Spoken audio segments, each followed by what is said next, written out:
Hello viewers from wherever you're watching us from around the world. You're watching QTV, the Gambia's first private TV station, and we are broadcasting from our studios here on Kairaba Avenue, right behind the QCellMen building. My name is Aliou Cisse, and it is time for your weekly State of Affairs program. My name is Aliou Cisse once again. Just a program that comes weekly every Tuesday at 9 p.m. and is repeated on Sunday at 10 a.m. And also, if you miss any of our episodes, you can always visit our YouTube channel at QTV Gambia to watch all the programs of State of Affairs. Today we are discussing a very important issue. Recently we have seen frequent power cuts across, especially in the Greater Banjul area, and of course water shortage as well, especially in Bundung Mauritania, Bundung Central. Joining us this week to discuss these problems and what exactly NAWEC is doing about the problem, I have in the studio Buba Baji, who is the communications officer on my left. Buba, thank you so much for coming on the program. Thank you, Aliou, and then good evening, viewers, all the viewers of QTV. Yeah. Then I'm saying good evening to all of them today. Thank you very much, Buba Baji, who is the communications officer, National Water and Electricity Company. He is accompanied here by Sana Gomez, who is the operations and planning manager. Mr. Gomez, good to have you on State of Affairs program. Thank you very much, sir, and good evening to all viewers. We are saying welcome and thank you for hosting this program. Thank you so much, Mr. Baji and Mr. Gomez, for coming on the program. Like I said, the recent power cuts, water shortage, especially within the Greater Banjul area. Mr. Gomez, Mr. Baji, I will start with you. What is responsible? Thank you, Aliou. Yeah, recently, as you said, we have power cuts and then also water shortage. Yeah, the water shortage also, water shortage may not be of recent. It was there for some time now. But the power cut was last week, Car Power. I know Mr. Gomez will buttress that more on that one. But Car Power is supplying with 2 engines. And then unfortunately, when the storm hit, one of the supply line, one of the engines cable, or let me put it in a simple way, the cable got broke. So it was now operating on 1 engine, minus 15 megawatts almost, which is out of 15 megawatts out of our operations. Definitely it's a kind of an intensive load shedding, and then that was a problem. But that was just a 24 hours next year. By 24 hours it was sorted out. Yeah. Okay. And you talked about the water shortage. Yes, there is water shortage. Not only Bundung. Yes, Bundung is the talk of the town as we speak today, because for the past weeks Bundung have been the spotlight. But yes, Bundung, they are not getting water supply during the day. Most of the time their water supply is around the midnight, 2 o'clock, 3 a.m. you call it. But the problem in Bundung is started from 2015 up to date. Because what happened in Bundung, partially part of the problem is a man-made problem. We were operating a borehole in Bundung, a borehole named Borehole 9. We have Borehole 1, Borehole 2. That one is particularly called Borehole 9, very popular.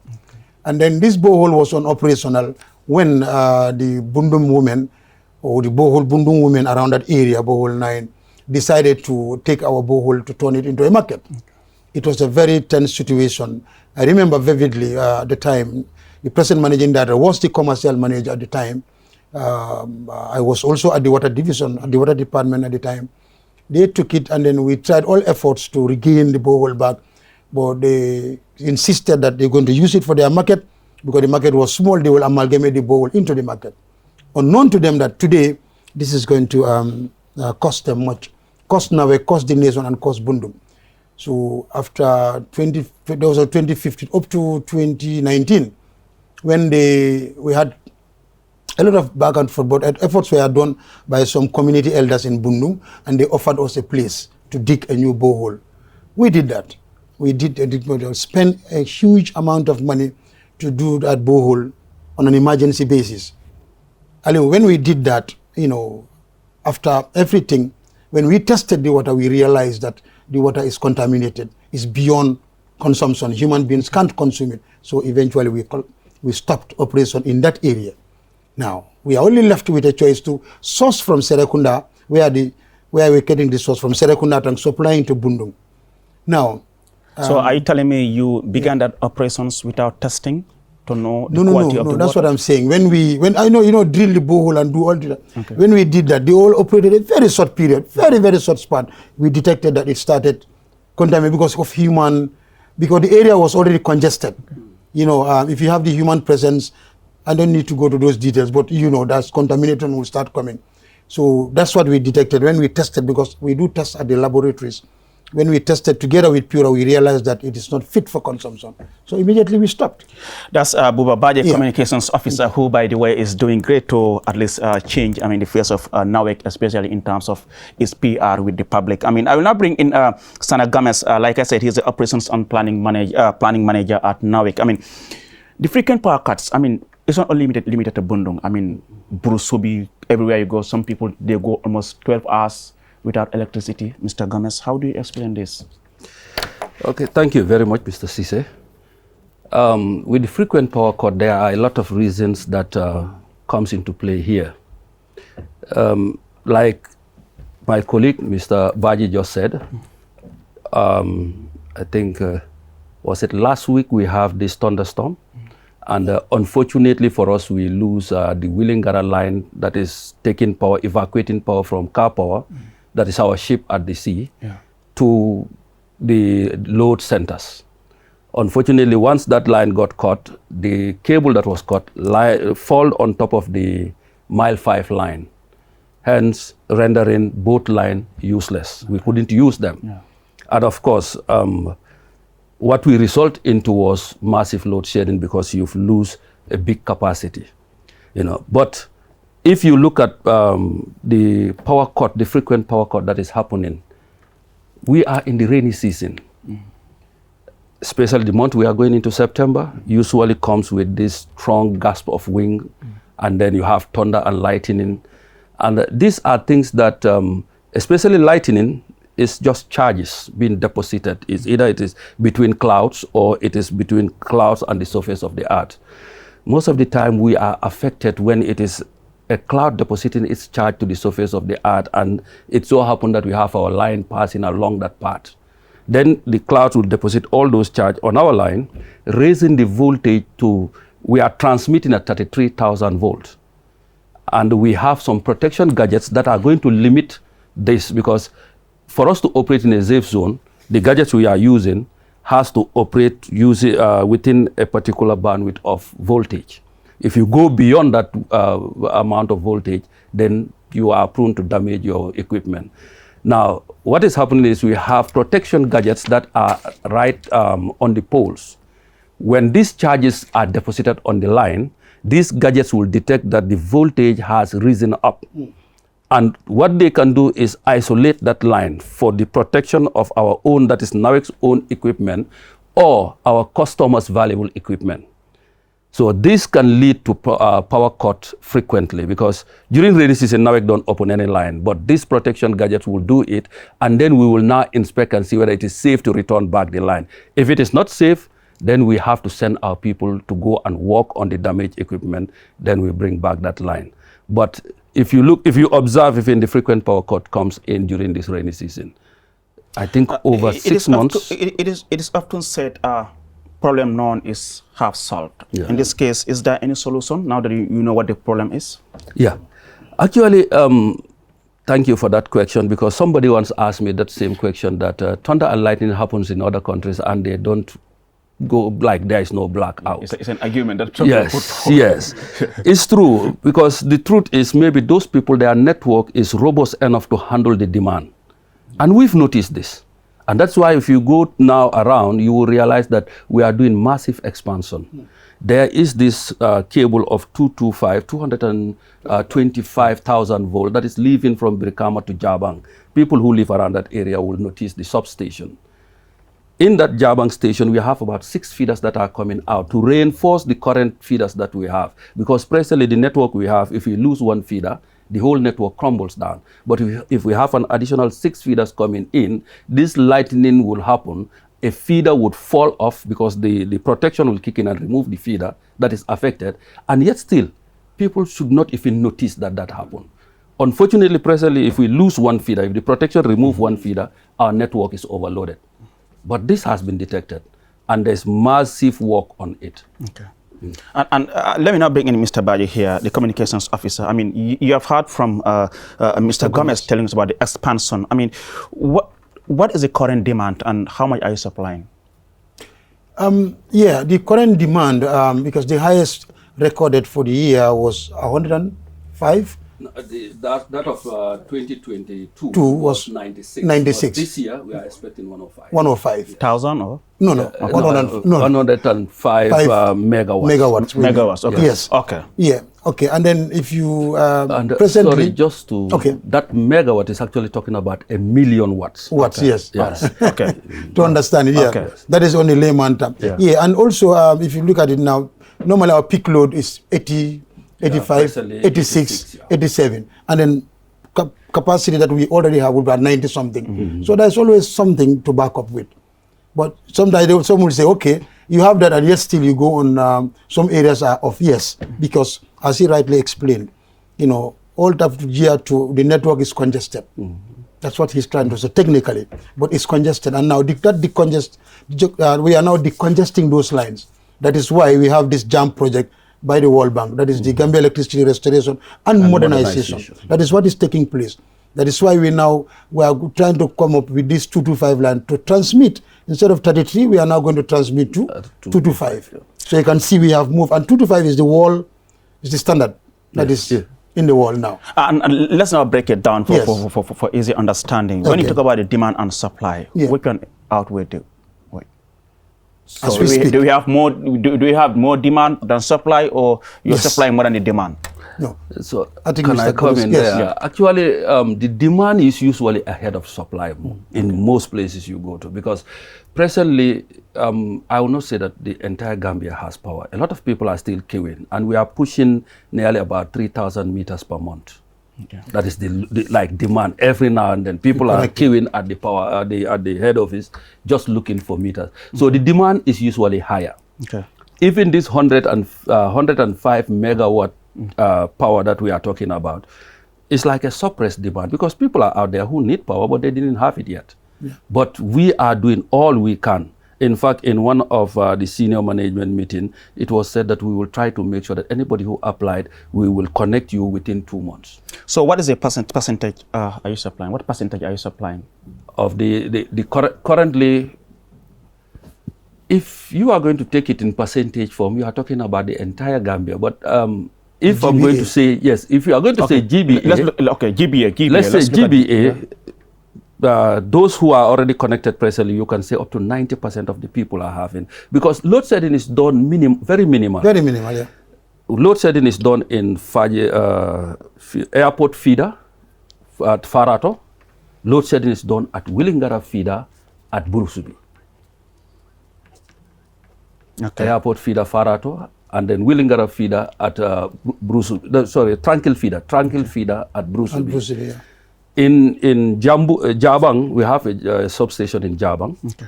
There equally we are doing load shedding on one of the feeder there. So if you look at it, we are only doing it in 3 feeders out of 9 substations that we are having, which means, and all the number of transformers we are removing can be only 2 transformers and everything is stable again. That is, if you go to Farato, they are doing that, remove 2 transformer, 3 transformer, they are done. Looking at the whole people who are connected, so about 90% of the people are having power all the time. I mean, a report we read a couple of years ago said 69% is connected in the Greater Banjul area, and now you are telling us 90%. When did you achieve this 90 or 96% as you put it? Now, the 60%, or who did the studies as well? No, the 60% will be talking about the entire Greater Banjul area, those who want to have power, those who have it currently, and those who wish to have. Now, I am saying that those who are already connected in the system, our target is anybody who is connected, you must have power, right? But we are being constrained by some of our transformers being overloaded, some of the lines being overloaded, and that's the 90 that is now the one I'm talking about. I'm talking about those who are currently already connected. There is a meter at your home and you are using power. Not those who wish to get it, and not those who applied and they didn't yet get it. And not even those who have not yet even applied. You go to certain villages here, you met that they don't even have power yet. They have not yet been connected, but they wish to. Yeah, like my village. So basically, and that is where the 60% comes in. Now, if you have covered all the villages in Greater Banjul area here, then we can now talk about whether that 90% is there or not. But the 60 was telling you about places like Kunkuja, Mariama, there they don't have, you know, a lot of areas, a lot of villages here don't have power. But this I'm now talking about only those who are connected. And now let's look at the program on universal access to electricity. The target is by 2025. How well are we doing in terms of realizing this aspiration? Thank you, Aliu. The 2025 is still on course, and then definitely on high gear, because as we speak, already works have started for the 230 something communities. I may not get it exactly, but I know it's 230 something communities. We have over 500 communities also. The contractor have already started that one.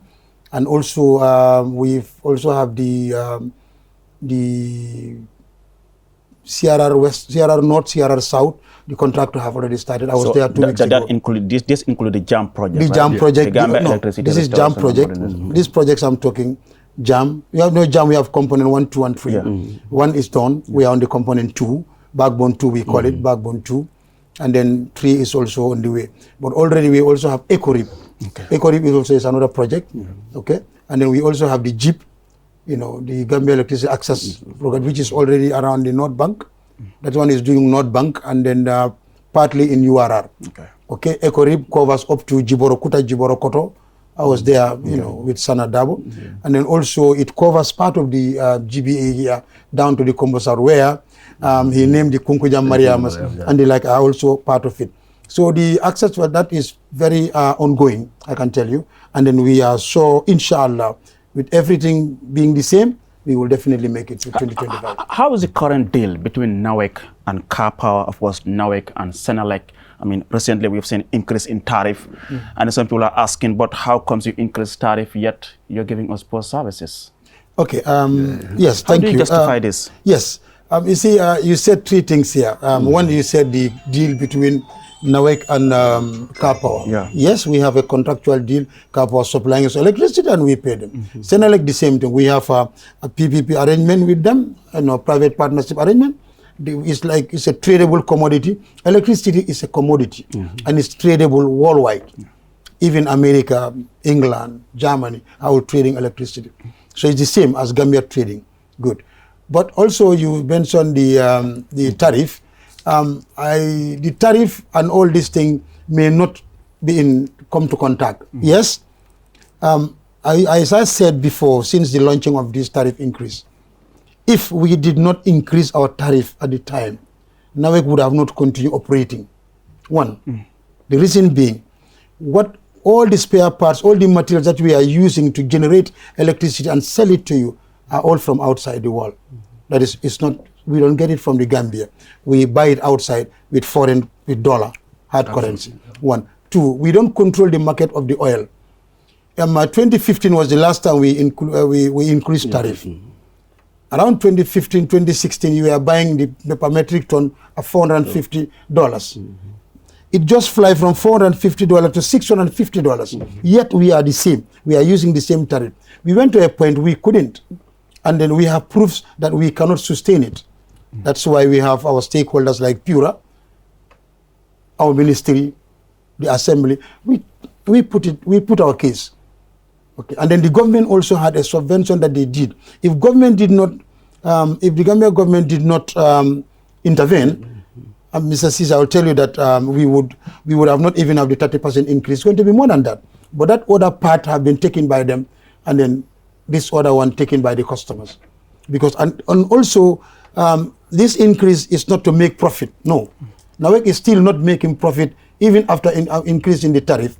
What is happening is the tariff increase only for operational costs. Clear. Only for operational costs, nothing more than that. So does this mean, I mean, we should continue expecting tariff increment, because it seems there's nothing in our control. Everything is coming from outside. Thank you very much. No, we should not expect a continuous tariff increase. Okay. If you, we already going in for the green energy now. You can see the mix. We want to have the green energy plus this, and then we call it the mixed energy. Now, if we have by January, inshallah, we'll inaugurate the 23 megawatt. That is plus 23. Now, if I am buying 30, now I have 20, I'm going down. All right. And also, we already have. They are now on contractual arrangement for the. We have this 150 solar park already at Jara Soma. but already we're going to start with 50. If that contract is signed, and then also we have that, automatically if we have more of the green energy, definitely tariffs would go down. But for now, with this current situation, we'll maintain it like this. Mr. Gomez, how do you react to those who said, the increment is as a result of the money that NAWEC is owing Senelec? We have had the Minister of Energy says, we have not been paying Senelec. Again, as far as I do know that this increment, like Mr. Baje just mentioned, in order for us to operate, there are things that we need to have in place. Our engines must be able to spin. For these engines to spin, we need spare parts, we need fuel, we need lubrications. All these things, like Baji said, we have to order it from outside. And if you look at it, the exchange rate of the dollar keeps on changing. Unfortunately, we are receiving this impact on two folds. We buy these commodities using dollar. We come to the Gambia, we are selling the same thing, the energy, in dollars. And we have to change it back to dollar again to buy these commodities. So the increase comes in because of what is happening in the international market. The international market, the price has gone up. And in order for us to survive, to continue operating, we need to equally adjust to that condition, to that reality.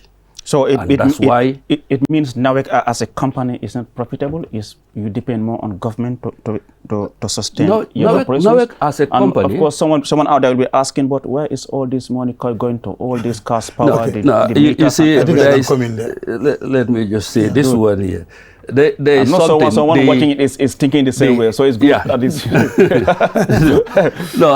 NAWEC as a company, the target has never been for NAWEC to be a profitable company. Okay. NAWEC energy is actually the backbone of every economy in every nation. And the government knows that. And that's why the government will even subvent. They'll even push some money there because they know that if we have stable electricity, business will flourish. Business flourish, the citizens would get at least, most government would depend on the taxes that business people are paying, that their citizens are paying. But if your citizens are not working, the economy is not flourishing, the country is dead. So NAWEC, the target of NAWEC is to make sure that it gets to that level where we have stable electricity flowing out there, guaranteed one, and is cost effective, is affordable. So that business people can be convinced to come and erect their business here, give the citizens the opportunity to have a place to go and work and earn a living. But this is something that we are still yet to achieve. Yes. It's a process. Thank you very much. That's a process. As he rightly said, yes, it is a process and we will achieve it, inshallah. Because why I say we will achieve with all the projects, at least NAWEC have received some fundings from, there was not before 2017, NAWEC was not receiving that much funding as it had done it, as it have it today. From 2017, we've received some funding from EU, World Bank, ADB, AFD. Yes. And then, but as I said, you see, you can receive 10 million today. That doesn't mean you are done with it today. Because remember, this donor fund, there is a process from the procurement process, contracts process. It takes a process. And then all these contracts are time bound. Like we've said, the phase one will finish by 2022. It was done in 2022. You will inaugurate about 2 projects again in 2024. In 2025 also will be the closing of most of these projects. Then we are done. But going back to a point you mentioned, NAWEC owing Senelec, I want to clear this here. Yeah. Yes. Remember, Senelec is giving us energy. We use and pay them. Automatically, we will owe them. It doesn't necessarily mean we are not paying. We are owing them, yes. Why are we owing them? Because they are supplying and we use and pay. It's take and pay. It's like we are supplying electricity. Or, okay, for instance, you are supplying water. You use the water. At the end of the month, then you pay. Then in between, you are owing.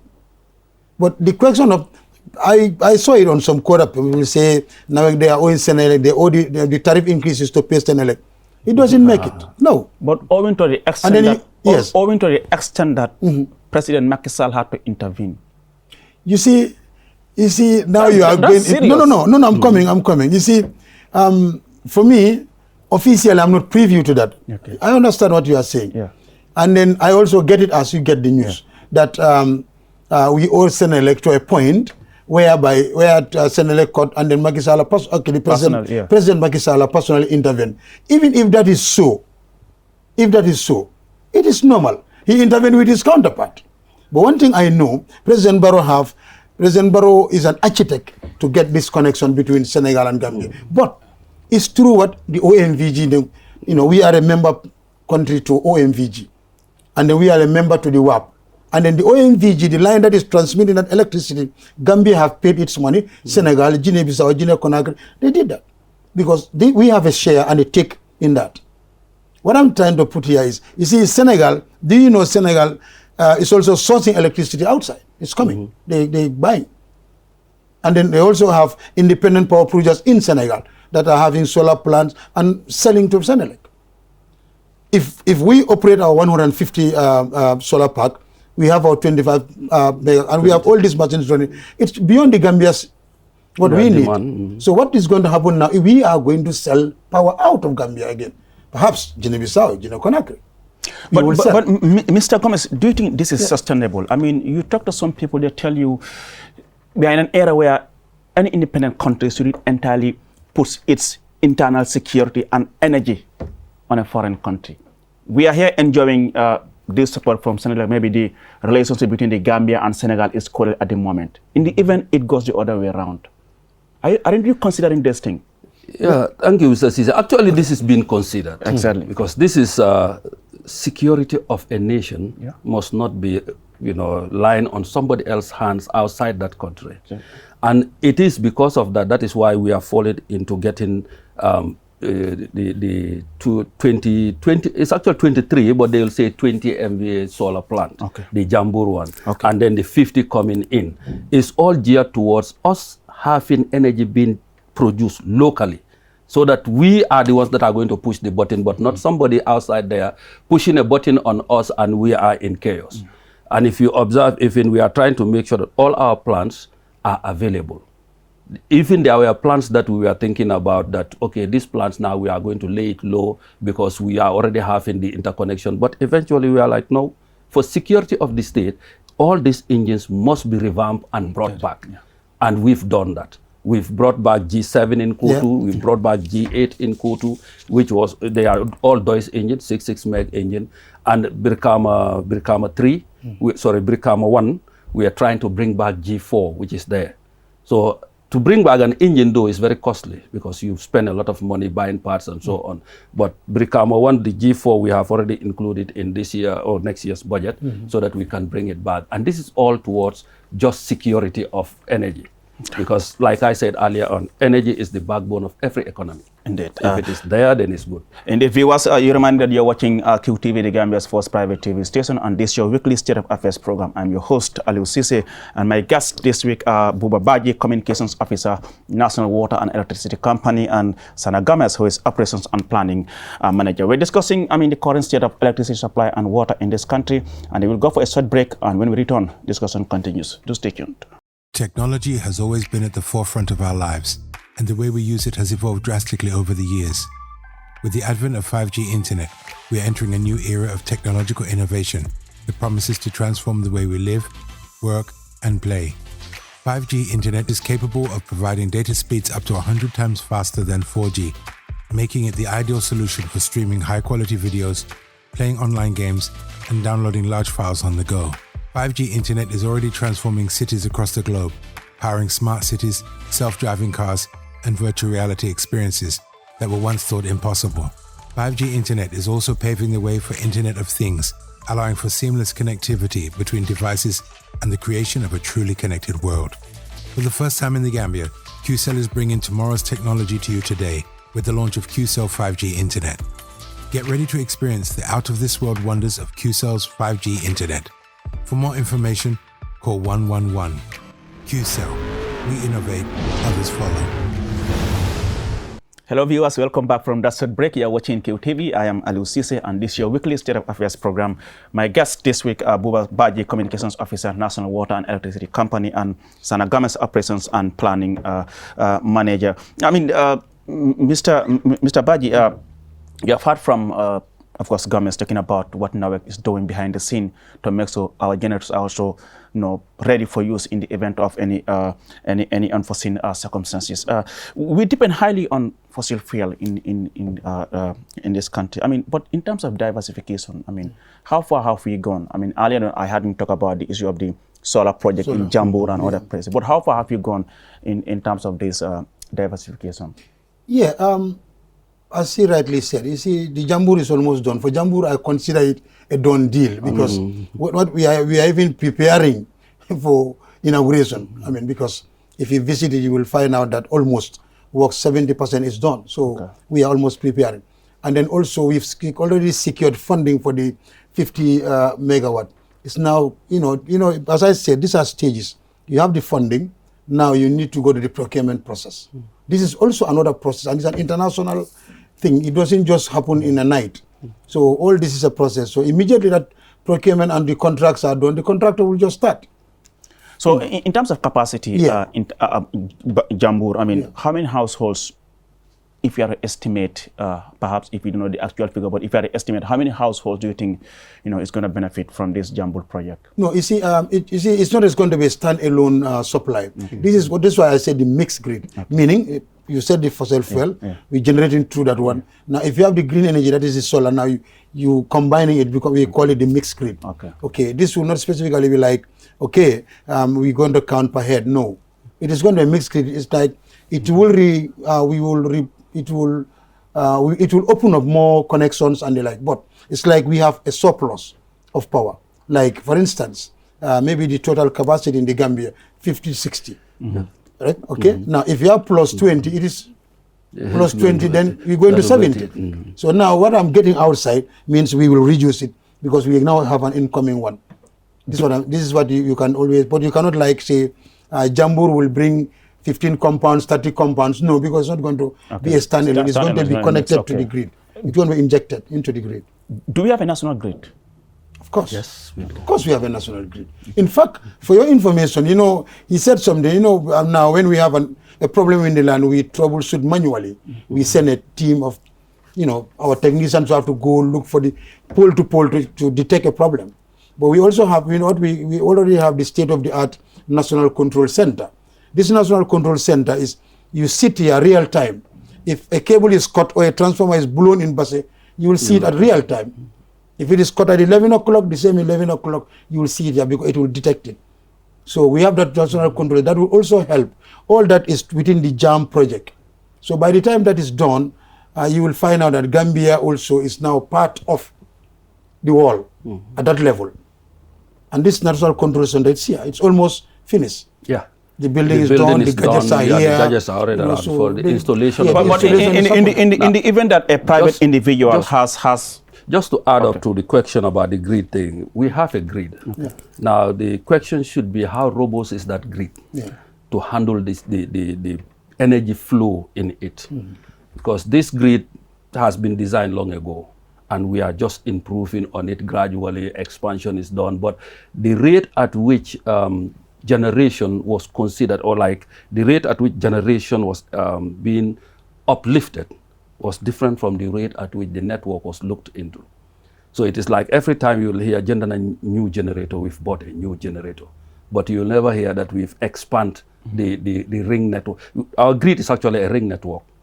Like it forms a ring. Now, you have more complicated grids that are in a mesh. A mesh is more expensive to build though, but it is also more robust. It can handle a lot of disturbance and yet still it will still stand. But the grid we have now presently is a ring, like I said before. The grid is in a ring form. It needs reinforcement if we are going to bring this 20 megawatt that is coming from Jambur. And then we're still thinking about expanding or increasing the capacity. The grid need to be reinforced. That is what led to Jabang substation coming in the 225 and the 6 feeders leaving from Jabang to the various primary substations. But we have a grid. And the National Control Center he's talking about, that will come handy for the operation team. Because presently the way we are operating is in a crude way.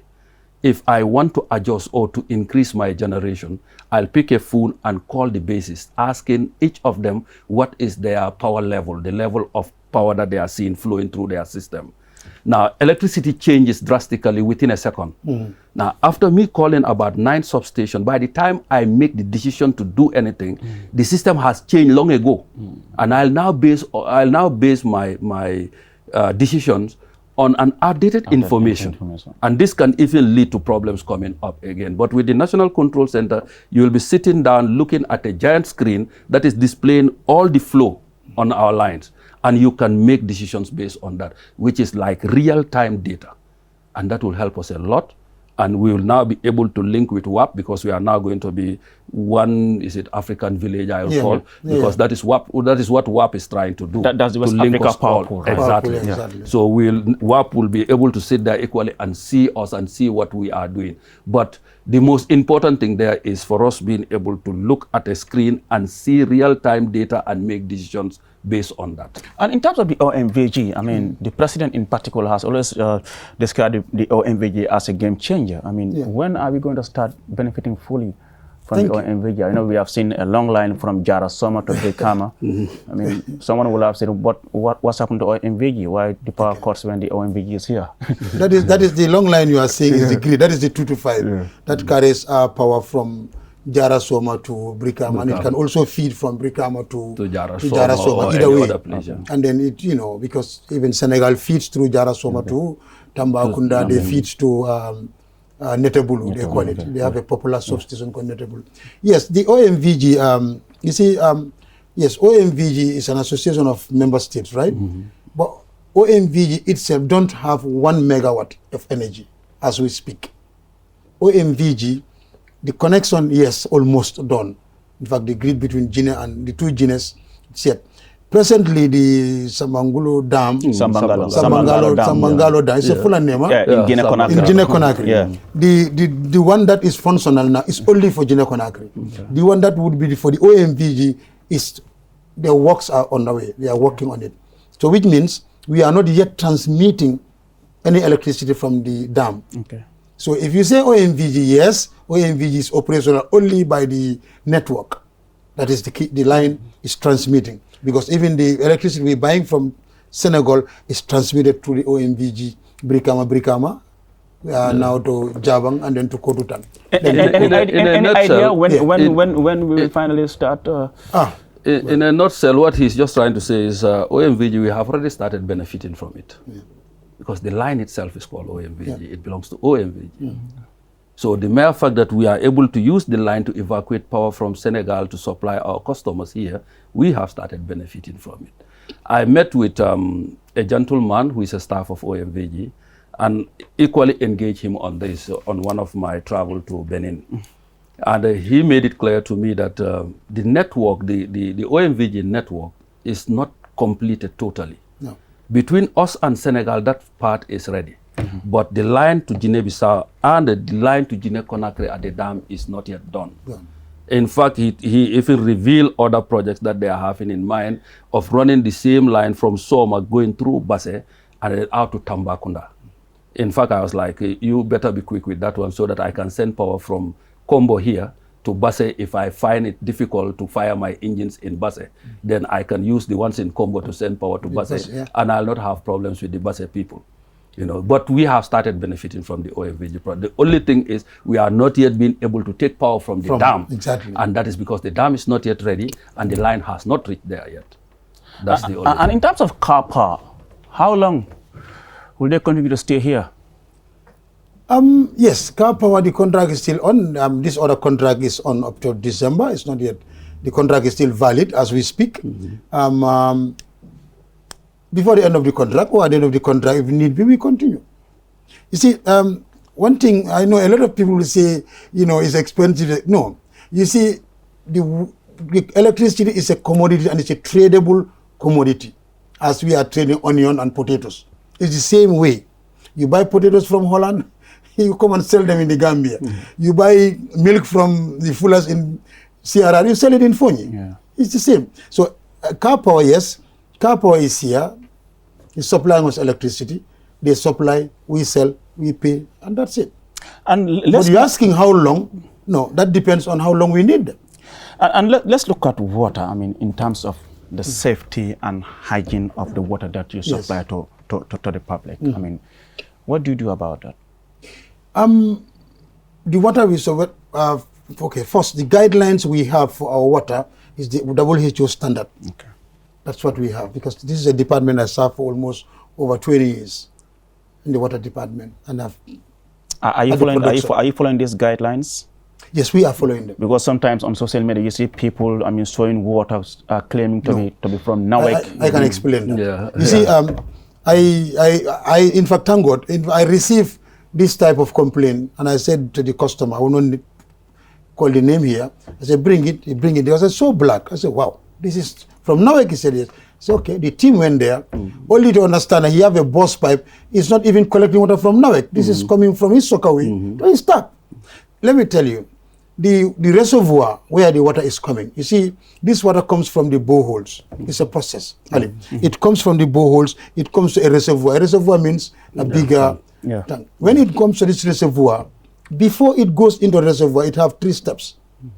We do air filtration. We chlorinate. Oh, you chlorinate? Okay. Oh, yes. They do. Okay. And then we filter it again, then to the reservoir. Before it goes to the reservoir, there's a test that is have to pass through. So for how long have you The been pH level and all those things are observed. You know, if you take out this bottle today, you look at the pH, you see pH 9, water. All those are tested before we give it for consumption. So for how long have you been chlorinating this water? As far as this has been there, Well, I made it there. Yeah. And I have As spent far- almost as 3 far decades as I or so. know now, Yes.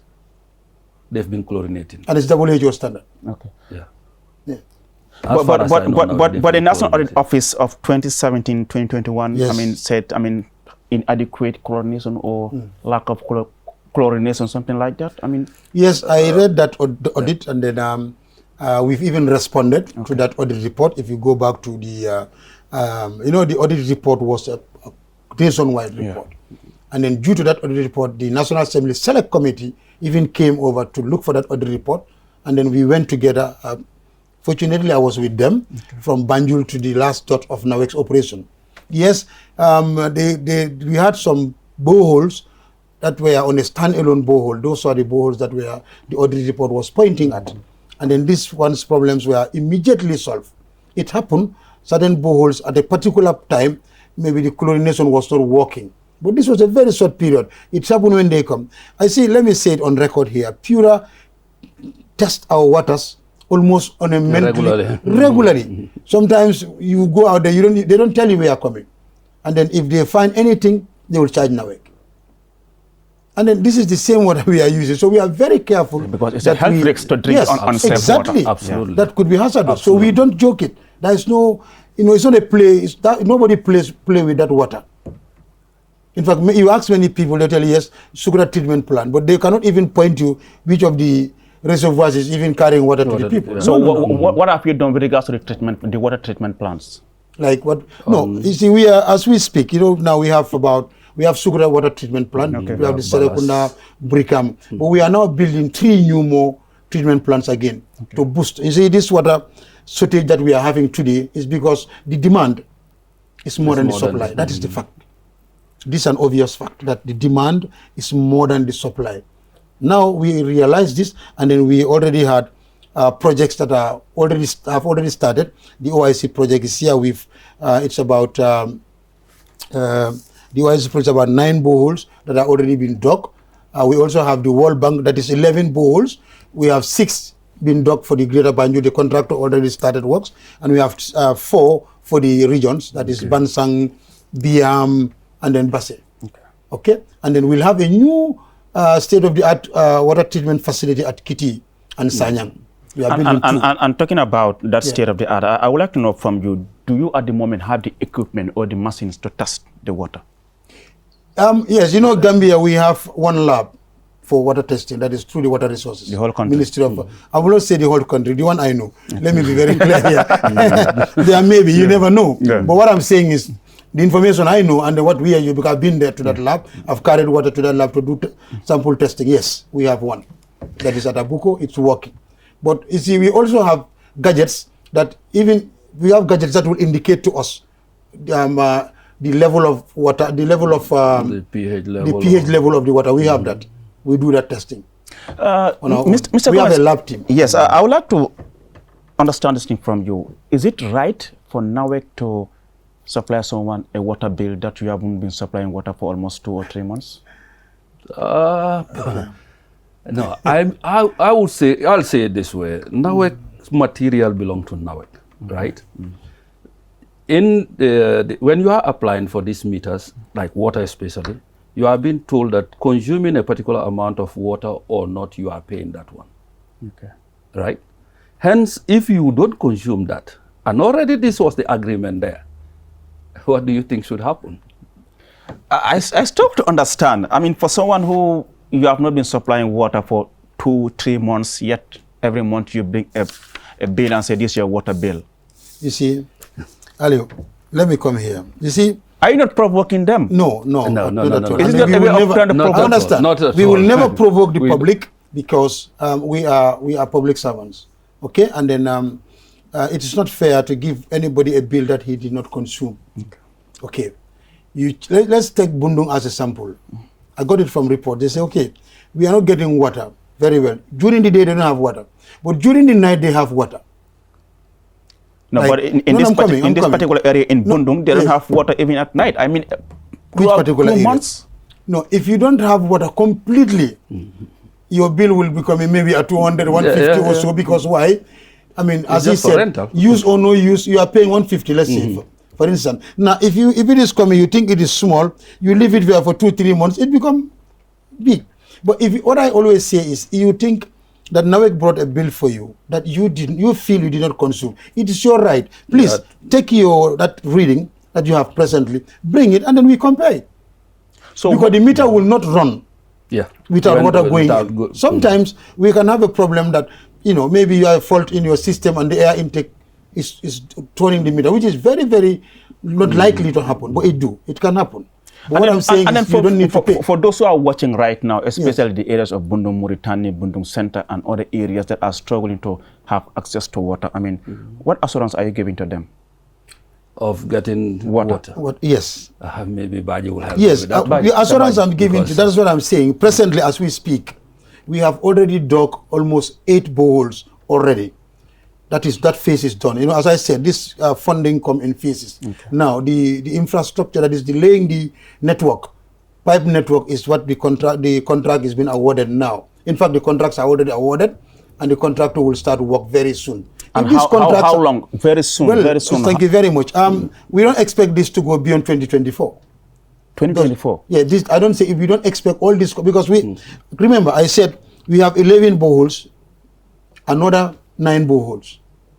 Digging a borehole is one thing. Okay. Running the pipe is another.